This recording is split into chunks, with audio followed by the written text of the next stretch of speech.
Okay, there we go. Thank you, Leanne, for getting us started this morning, this beautiful, beautiful, cool Saturday or Sunday morning here in August. Good morning to all of you. Good morning. Good morning to all of you joining us on the internet. I heard you. My name is Reverend Andrew Moeller, and it is a pleasure to be with you all here this Sunday morning. And it's been a little while since I've been here, so it's kind of exciting to come back. And I just want to offer gratitude. I see all the flowers that have been planted. The outside of our building looks tip-top. I know there's all kinds of work that was done to the west side of the building, repointing and putting new flashing up to prevent water infiltration into our sanctuary walls. And Wendy Erickson finished, and Bob Kelly finished putting together a new floor in Karen's office in the RE. There's a lot that's been happening since I've been gone, so it's good to be back. I want to welcome anybody who is joining us today for the first time. Welcome. We always like to have visitors, and I'm even seeing that people are wearing name tags, which is a wonderful thing, so we can get to know each other a little bit better. And if you're visiting us today, we hope that you will hang out a little bit after the service so that we can get a chance to meet you a little bit. Before we get started, I have my wonderful assistant here, Phyllis, who is going to share some announcements. Here. Oh, good morning. Yes. Wait a minute. Good morning. Announcements. We're welcoming Reverend Drew back to the UUSB. A note about collections online or in our collecting basket by the door that this month's collections are going to the UUSB food program. I also just wanted to bring our attention to next Sunday is our annual sort of Labor Day service, and I do believe that we have Valerie Carter speaking to us about labor and perhaps labor union issues. Then following Sunday, the 11th, which is actually September 11th, is a welcoming back annual tradition of water communion and ingathering. And if you would like to bring contributions of water from wherever you might have been this summer, or some representative water, please do so in your little vial or jar. Also in September, we're looking forward to the return of the ingathering of the Guild in the Dorothy on September 21st.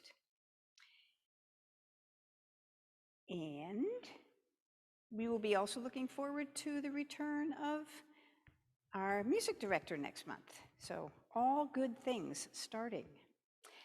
The biggest news, and I think there's going to be a slide for that, if our tech crew brings that up, is from our religious education program, the Spiritual Exploration Experience, SEE.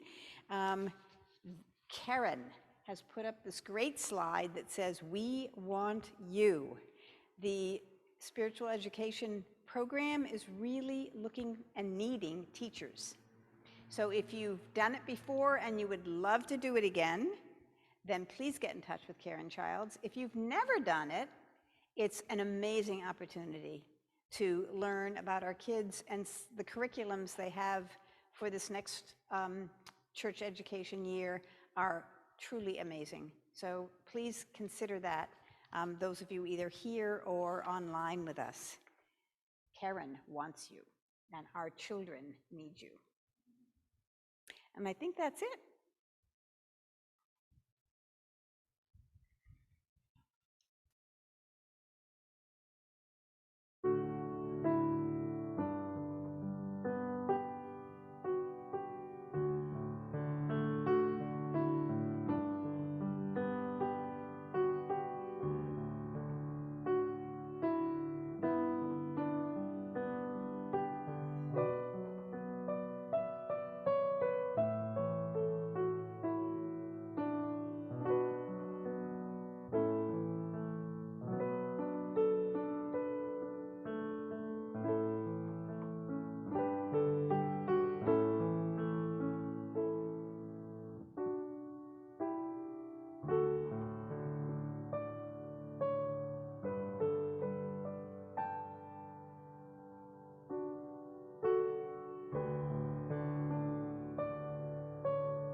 chalice light this morning.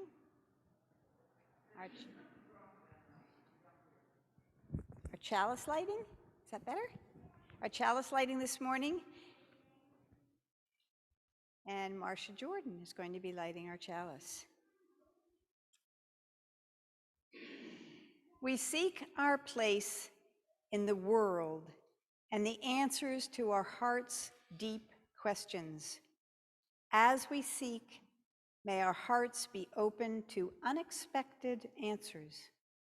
May the light of our chalice remind us that this is a community of warmth, of wisdom, and welcoming of multiple truths. Blessed be. Our opening hymn will be played by Leanne Grogan at the piano. I brought my spirit to the sea. Oh, and I will remind you that you can hum behind your mask or talk the lyrics softly.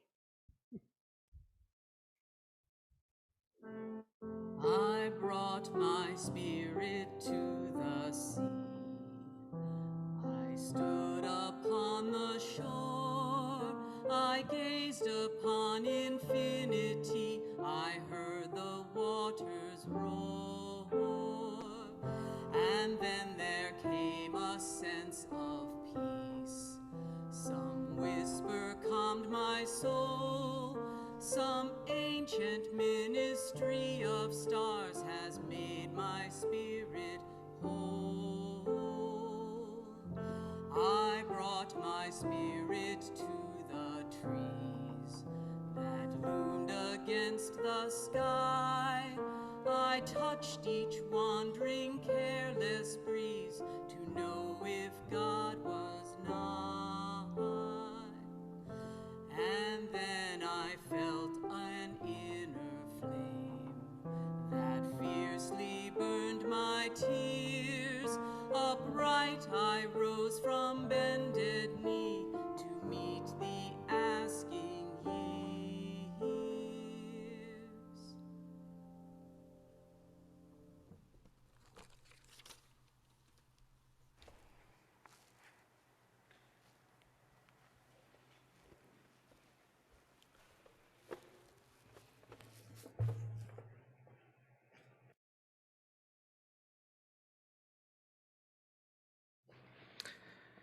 We're lucky. I forgot to turn my microphone off, and usually if I do that, we get a big hum. But our new soundboard helps eliminate some of that feedback, which is a wonderful thing.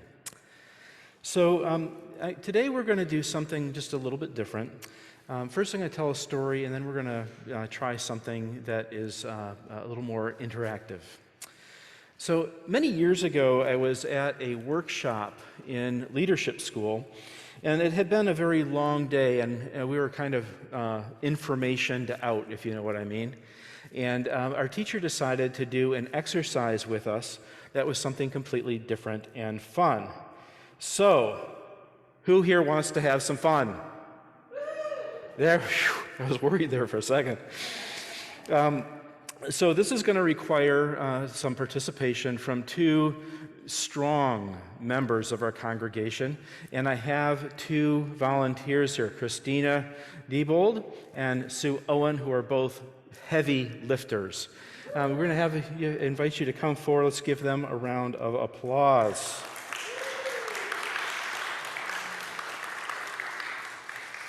So I am going to tell a little bit of a story here, and I'm just going to let you kind of follow along, okay?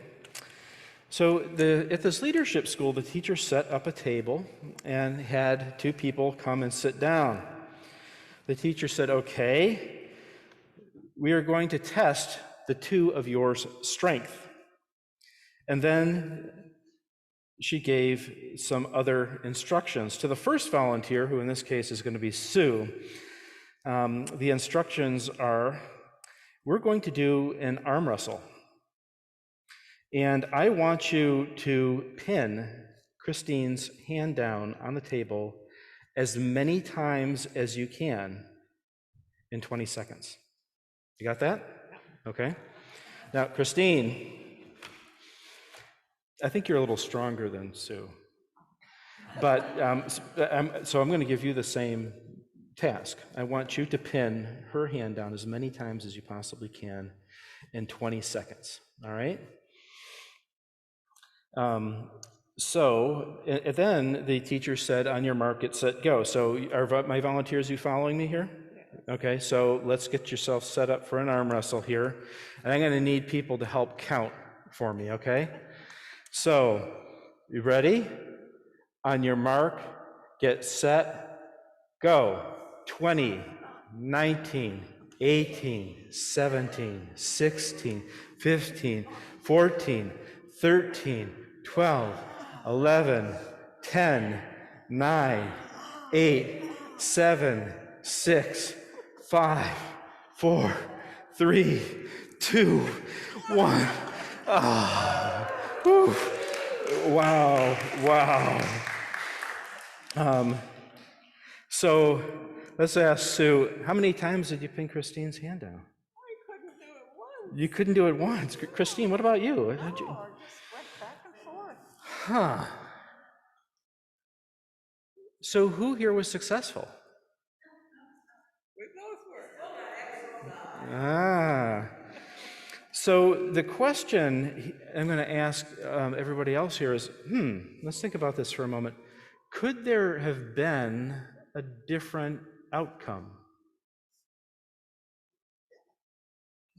What could the different outcome be? I mean, it could have been clear that one won and one lost. We could be very clear that one person won. Somebody got the tap, at least one tap down, and clearly won, right? Mm-hmm. We fixed it. Yeah. So let's think about this for a minute. What were my instructions? Our young person back here.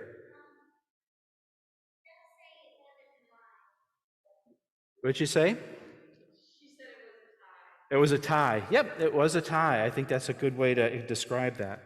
So what were the instructions? I instructed Sue to try and pin Christina's hand down, and Christina to pin Sue's hand down, right?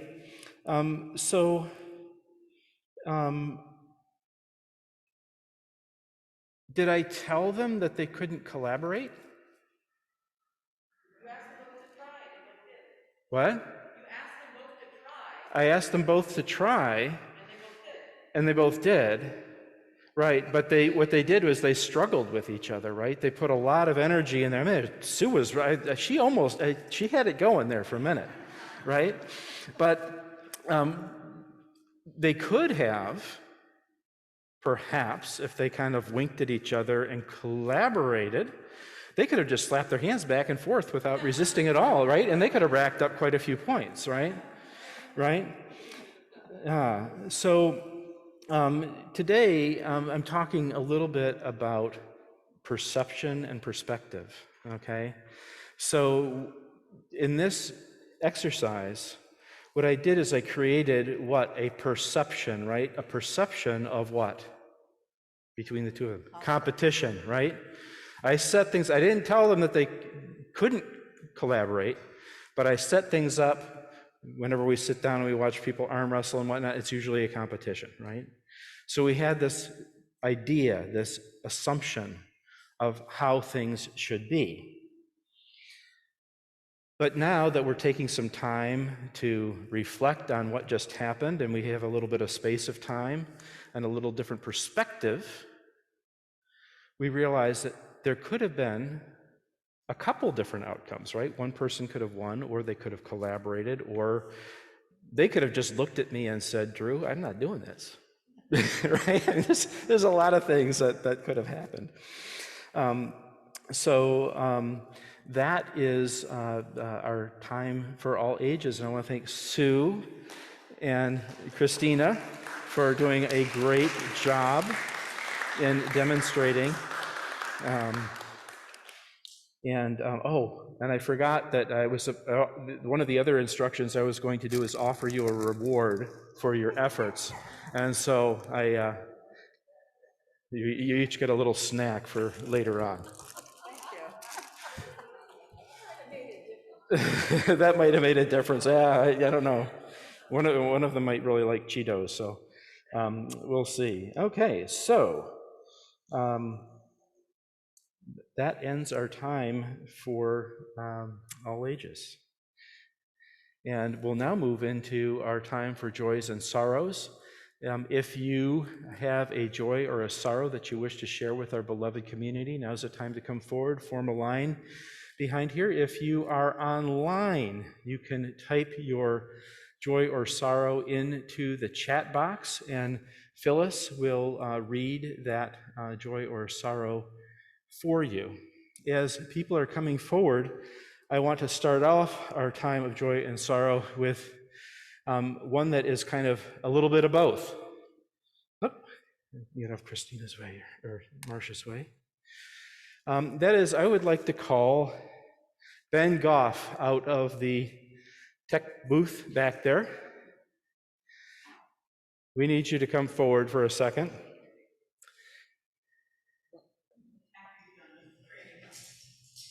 The joy and the sorrow is that today is Ben's last day serving as our audiovisual tech. He is still around and still going to be with us, but he has now got a little baby girl at home who needs some of his attention on Sunday mornings, and so he is stepping down. Ben has been a godsend in some ways to our congregation. As a member, he volunteered to come forward and serve in this role when we were in the middle of making a transition to doing our hybrid services. He's learned a lot. He's trained a lot of people. So, Ben, we are glad that you are getting a little break to spend with your daughter, and we're sad to see you go, but glad you're going to be around. Thank you. Absolutely. Okay.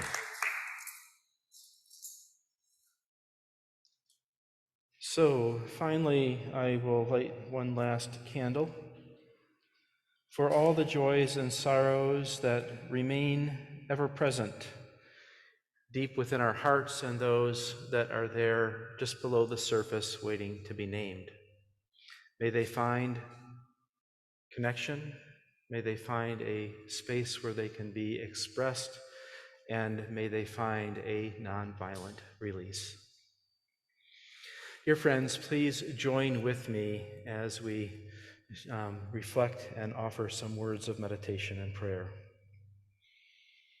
Great universal Spirit, interconnected web of which we are a part, we gather in this beloved community to hold up the joys and sorrows that bring such meaning to our lives.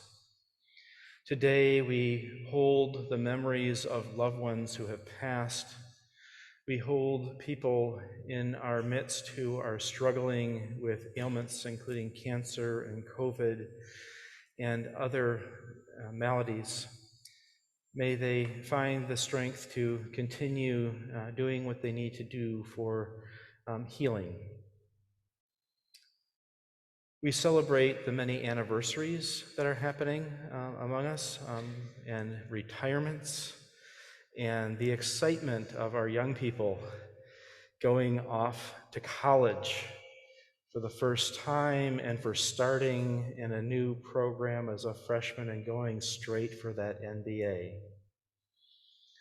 We also hold in our hearts the sadness and the frustration and the sorrow of people we know and love who struggle with addiction, a pandemic that continues on and is not is appreciated as much as it needs to be.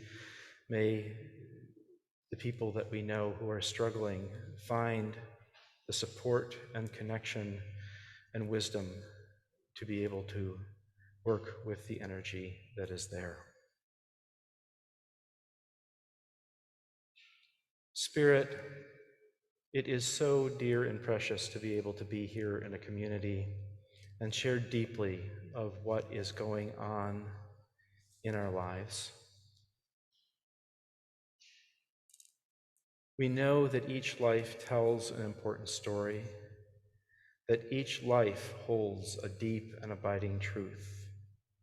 by coming here today and celebrating the many joys and sorrows and promotions, we know that we grow closer to each other and we grow closer to becoming one. Blessed be. Amen.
Our reading this morning is from Thich Nhat Hanh, Peace in Every Step.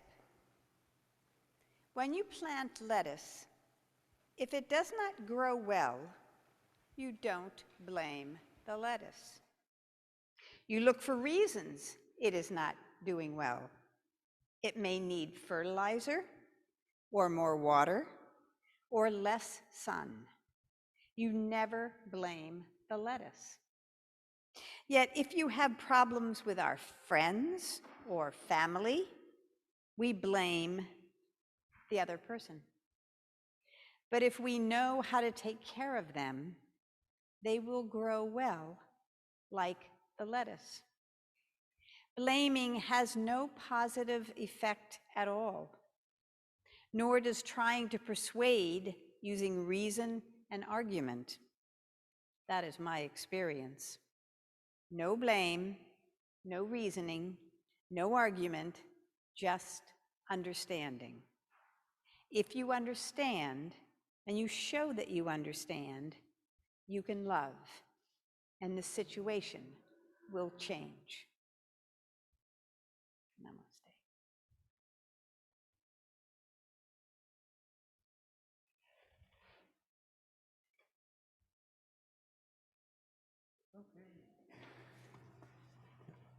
We on? There we go. Okay, so we now have Leanne who's going to come forward and bring some special music, and I put her up to this. It's kind of a bit of a summer theme.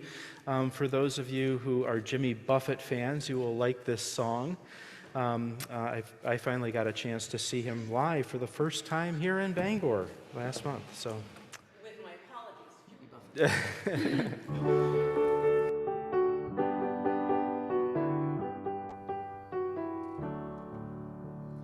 I took off for a weekend last month just to try and recall the whole year. All of the faces and all of the places, wondering where they all disappeared. I didn't ponder the question too long. I was hungry and went out for a bite. Ran into a chum with a bottle of rum, and we wound up drinking all night. It's these changes in latitudes, changes in attitudes, nothing remains quite the same. With all of our running and all of our cunning, if we couldn't laugh, we would all go insane. Reading departure signs in some big airport reminds me of the places I've been. Visions of good times that brought so much pleasure makes me wanna go back again. But if it suddenly ended tomorrow, I would somehow adjust to the fall. and riches and son of a bitches. I've seen more than I can recall. It's these changes in latitudes, changes in attitudes, and nothing remains quite the same. With all of our running and all of our cunning, if we couldn't laugh, we would all go insane.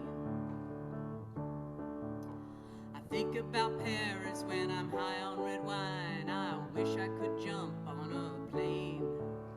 So many nights I just dream of the ocean. God, I wish I was sailing again. Well, yesterday's over my shoulder, so I can't look back for too long. There's too much to see waiting in front of me, and I know that I just can't go wrong. It's these changes in latitudes, changes in attitudes, and nothing remains quite the same. With all of our running and all of our cunning, if I couldn't laugh, I would just go insane. If we couldn't laugh, we would just go insane. If we weren't all crazy, we'd just go insane.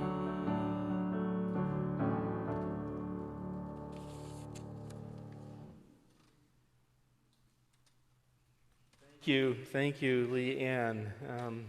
That's, I think, medicine for the soul, and more ways than one.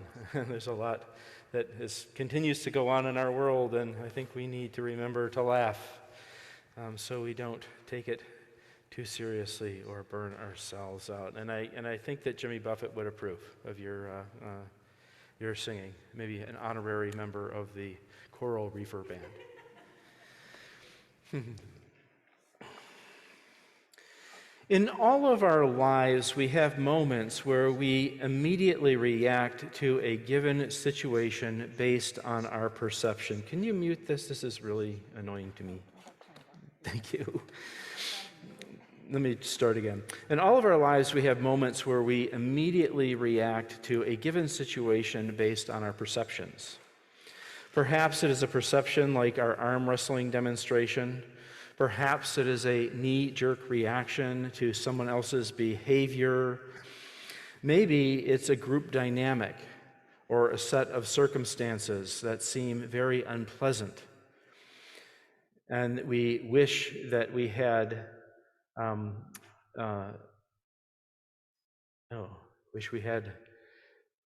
spelled the word right so I could get it right. So that we could, that wouldn't derail our thinking process.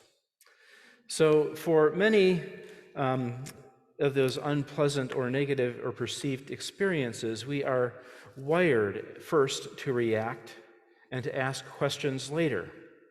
Sometimes this is very useful if we're in a life-threatening situation, but often these perceptions limit us because we never get back around to the later.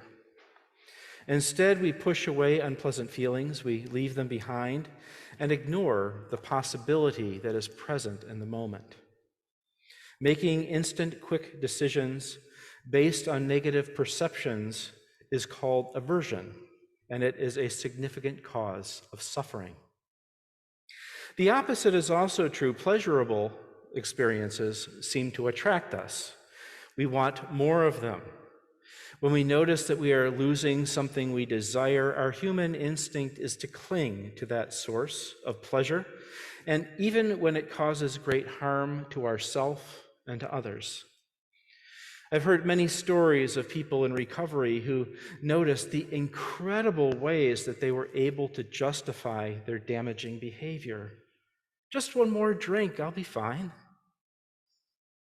In my life, I've become aware that when I am feeling stressed or down, it is so easy to reach for those comfort foods and to overeat. In between those times, I watch what I am eating, and that works for a while until the next major stressful moment when I convince myself that, oh, it's only one bag of candy or one bag of chips. You'll notice that the chips that I now have are small bags. But before you know it, the pounds return. All that extra effort to bring me back to a healthy weight has been lost. The excess weight that I carry is harmful to my health. I know it, and yet it is so hard to change that behavior. It is natural for us to avoid unpleasant situations. We often strive to gain more pleasurable experiences to the point where we cause more suffering than is necessary. Because our responses are so deep and so visceral that we find it is almost impossible to see the possibilities in the moment. It is the same way that we as humans create many of our own negative experiences. In the Buddha's teaching of the second noble truth, he attributes the origin of a great deal of our suffering to grasping onto pleasurable experiences or trying to push away unpleasant ones. In this noble truth, we learn a valuable lesson about perceptions.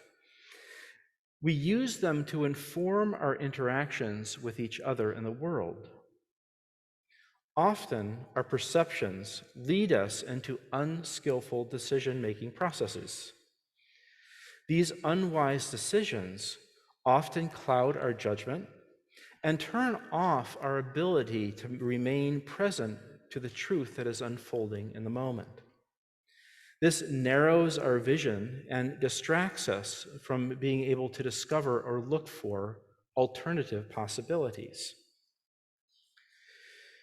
Once we accept those limited options, we become prisoners to them.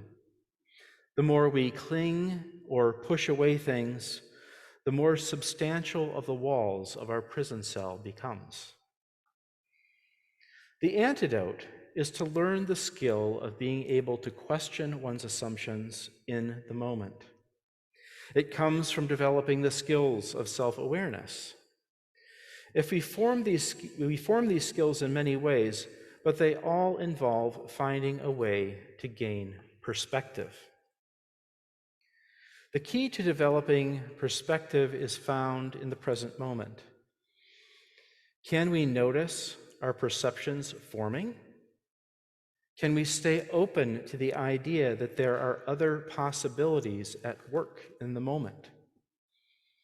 Can we reframe the way that we are experiencing things so that we are open or see those new possibilities?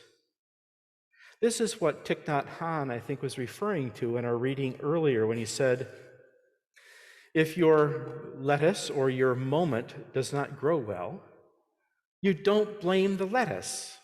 You look for reasons that things are not going well. It may need fertilizer or water or less sun, but never blame the lettuce or the moment. We can gain perspective in a variety of ways. The passing of time, phoning a friend, reflective practices like journaling or meditation, sometimes even going for a walk or just taking a breath and a time out. Sometimes it is as simple as just saying to ourselves, what does this moment need to grow? In meditation circles, we call this skill of being able to connect with perspective mindfulness.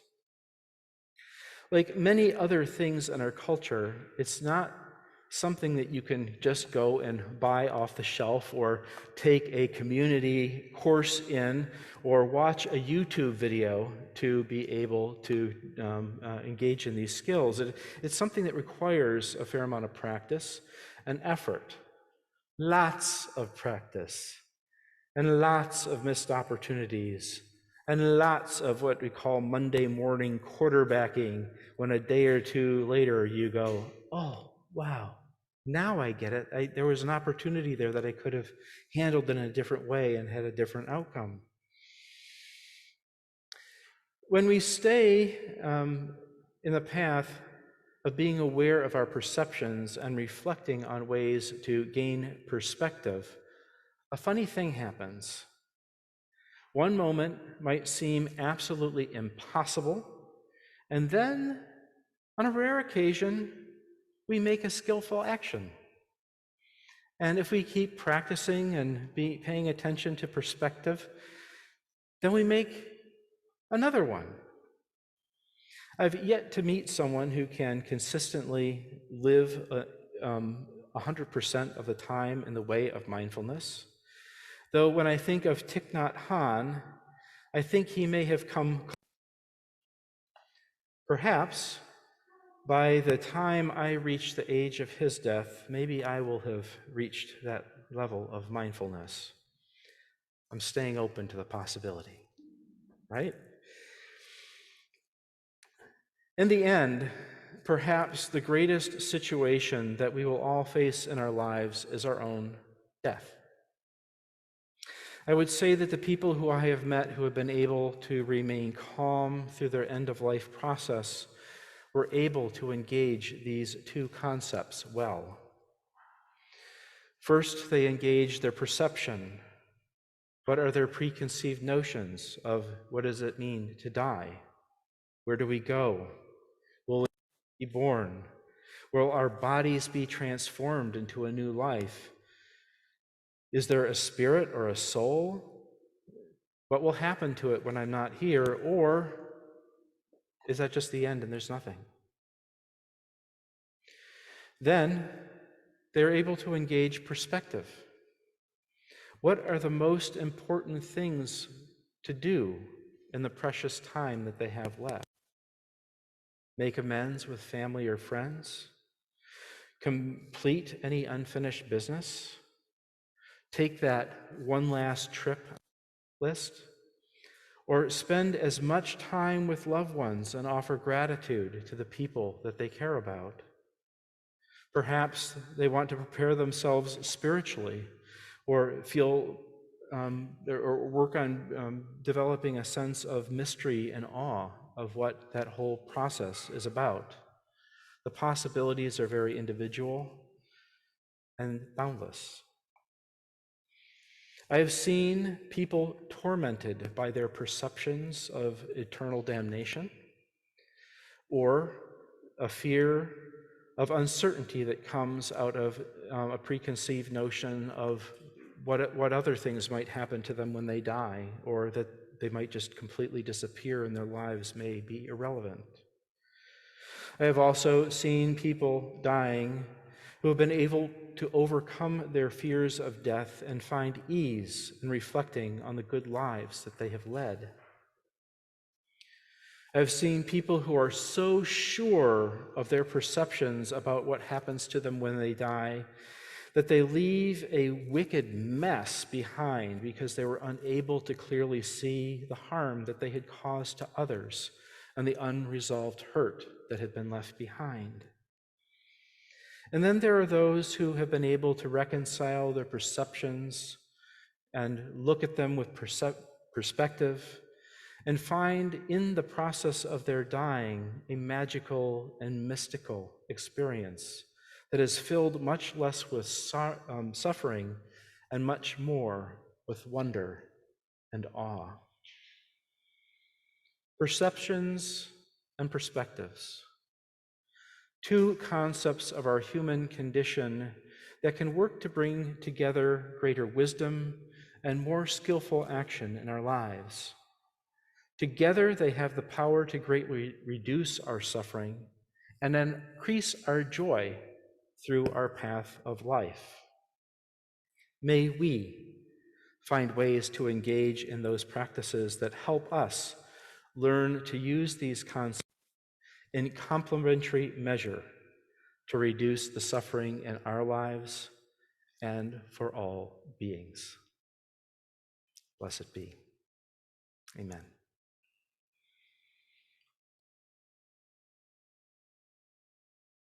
And we will be engaging in our closing hymn. And again, if you're here in the sanctuary, we ask that you hum or say the words softly.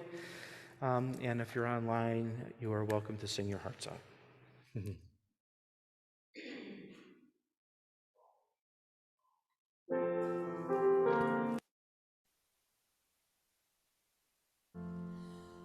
Just as long as I have breath, I must answer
As we end our time of worship together, let us be reminded that this chalice, the symbol of our faith, of hope, love, connection, and some of our preconceived notions benefit from also sharing and looking at them with deep thought and perspective. So as we end our service today, let us be mindful of our work, our call, and our community as we go forth into the week ahead.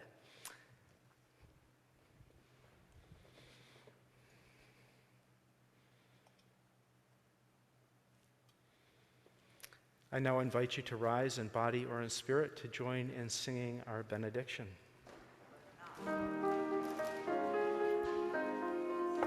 Or humming, Let us go forth into the week ahead, striving to be faithful to our life's journeys, serving the needs of the earth and its inhabitants, sharing in the spirit of love with all we say and do, sharing in the spirit of love with all we say and do, sharing in the spirit of love with all we say and do. Blessed be, blessed be, blessed, blessed be.